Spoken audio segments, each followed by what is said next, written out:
굉장히 충격적인 사건이 또 보도되고 있습니다. 그동안 검찰이 주장했던 거하고 완전히 내용이 배치되는 국정원 문건이 나온 겁니다. 그러니까 지금까지 뭐 세 차례의 내용인데요. 일단 우선 이제 그 뉴스타파 보도를 아직 접하지 않으신 분들이 있기 때문에 그 개괄만 일단 설명을 좀 해주시면 어떤 내용일까요? 네, 우선은 이제 쌍방울과 북한의 문제잖아요. 네. 쌍방울과 북한의 문제고 이게 2018년도 이때까지 거슬러 올라가는데 네. 그 당시부터 이미 국정원에서는 네. 쌍방울의 움직임을 추적 관리하고 있었고 네. 국정원이 파악한 내용은 예. 안부수를 포함한 쌍방울 일당들이 네.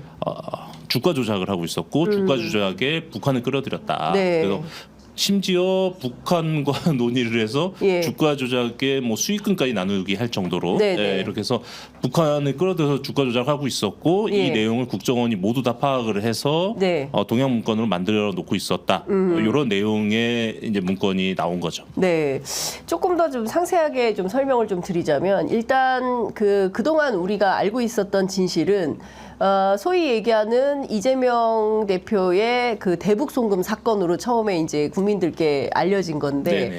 이게 검찰의 수사의 방향은 북한으로 쌍방울 자금 800만 달러가 건너갔는데 500만 달러는 경기도의 스마트팜 사업을 쌍방울이 대납을 해줬다. 왜 그런 건지 이 관계를 밝혀야 된다. 또 하나는 나머지 300만 달러는 이재명 대표가 북한에 가려고 방북 비용의 대가였다. 이래서 이 800만 불이 북한으로 넘어갔고 관련해서 외환거래법 위반 등등등등에 대해서 이제 살펴보고 있는 중이었는데 네. 지금 내용을 보면요.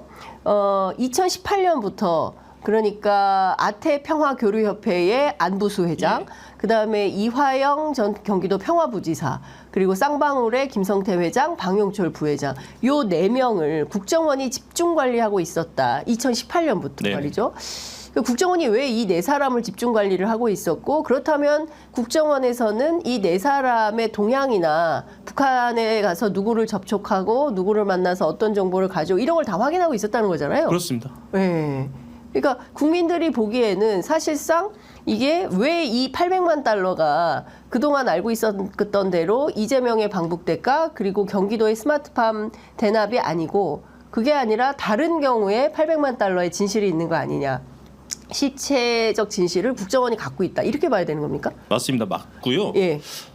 심지어 이 사건 초기에는 네. 검찰도 그 쌍방울의 주가 조작 사건 입장에서 수사를 시작했었던 걸로 보여요. 검찰도. 네, 초기에는 네. 하다가 어느 순간 갑자기 이재명의 그 대북 송금 사건으로 둔갑을 해버렸고, 네. 그리고 국정원 문건을 검찰이 입수한 시기가 네. 23년 5월, 6월 이때쯤으로 보입니다. 예. 이때쯤으로 보이고 이때 경은 이화영 부지사가 계속 얘기하는 회유 네. 압박이 예. 정점에 달했던 시점이고요. 아, 예. 그렇다고 하면 예. 2023년 5월, 6월 네. 회유 압박이 정점에 달했을 때 국정원 문건을 검찰이 입수를 했고 예. 국정원 문건에는 아주 상세하게 네. 당시 정황들이 주가 예. 조작 정황 그리고 주가 조작을 모의하는 내용들 네. 이런 내용들이 다 확보가 돼 있어요. 근데 그럼 검찰은 사건 초기에 그 주가 조작으로 수사도 어느 정도 했고, 네.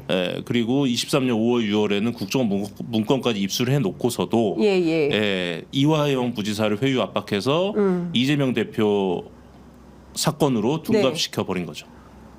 야, 이게 무슨 영화나 드라마에서나 있음직한 이게 거의 제가 보기에 이 사건은 다 종결이 되고 나중에 이제 대법원 확정 판결까지 내려진다면 전 이 사건 100% 영화로 만들어질 거다라는 생각이 좀 드는데 너무 영화 같은 일이 벌어진 건데요. 말씀 주신 대로 그 국정원의 블랙 요원이라고 하는 김모 씨가 네네. 만든 문건인 거잖아요. 네, 맞습니다. 근데 이 사람이 작성했다는 이 비밀 문건에 따르면 실제로 이가 안부수, 이화영, 김성태, 방용철 이 사람들이 실제로 대북 사업을 하는데 북한의 고위 인사들을 만나서 얘기를 듣고 그 내용을 실제로 국정원에 또 토스도 해주고 네네. 보고서도 만들고 그래서 편철해서 갖고 있기도 하고 네네. 이랬던 거예요. 사실상 국정원에서 이 사람들을 망원 예. 썼다? 그러니까 우선은 예. 뭐 국정원에서는 그렇게 한다고 하더라고요. 네. 대북 사업하는 사람들은 예. 대부분 이제 협조자로 예. 관리를 한다라고 예. 또 얘기를 하고요. 그래서 안부수라는 사람을 국정원의 협조자로 썼다는 거잖아요. 안부수 이제 협조자로 명기가 되긴 하는데요. 네. 안부수 씨는 사실상 공작원이었던 걸로 보여요. 공작원이요? 예, 대북 공작원? 협조자 수준이 아니고 오. 사실상 공작원이었던 걸로 보이고, 예. 그 안부수가 이제 최초로 뭐 등장하는 이유가 예.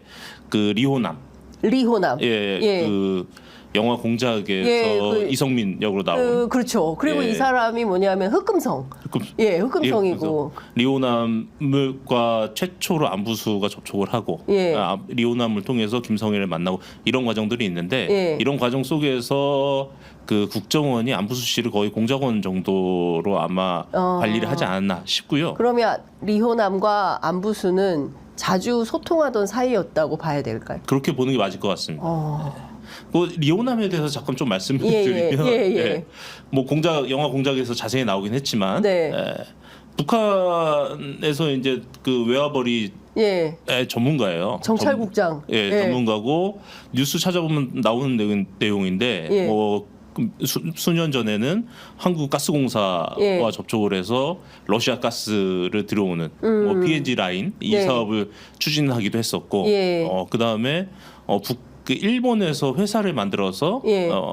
뭐 자원을 팔 때 뭐 리베이트를 받는 예. 그런 역할을 했다가 지금 일본 경찰이 예. 수사하기도 있고. 그러니까 아. 그 리호남은 뭐 한국뿐만 아니라 예. 한국, 일본, 뭐 중국 예. 뭐 망라해서 예. 북한의 외화벌이 사업을 하는 아주 전문가고 예. 이 전문가를 안부수가 네. 접촉을 했고 안부수와는 예. 상당히 뭐 그 밀접한 관계가 있는 걸로 보여요. 예. 접촉을 했고 예. 그다음에 그 사람을 통해서 이제 김성애 등등과 하면서 네. 쌍방울의 이제 주가 조작 이 틀이 짜여지게 되는 거죠. 예. 그러면 그 문건에 나오는 건데요. 실제로 국정원이 특별 관리를 하면서, 그러니까 이른바 이제 안부수라는 사람을 그 협조자라고 문건에는 표현이 돼 있는데, 네. 우리 변호사님은 사실상 공작원이었던 것 같다라고, 사실 이것은 김 변호사님의 네네. 판단이고, 실제 문건에는 그냥 협조자로 나오는데, 이 사람이 북한 고위 인사들한테 명품 시계, 가방, 그러니까 명품 가방이죠. 그리고 달러. 근데 이걸 직접 전달을 했는데 이게 다 국정원의 특활비였다면서요. 그리고 제가 지금 좀 고민되는 게 예. 그 제가 알고 있는 이제 국정원 문건을 예. 가지고 말씀을 드리면 네. 제가 처벌 대상입니다.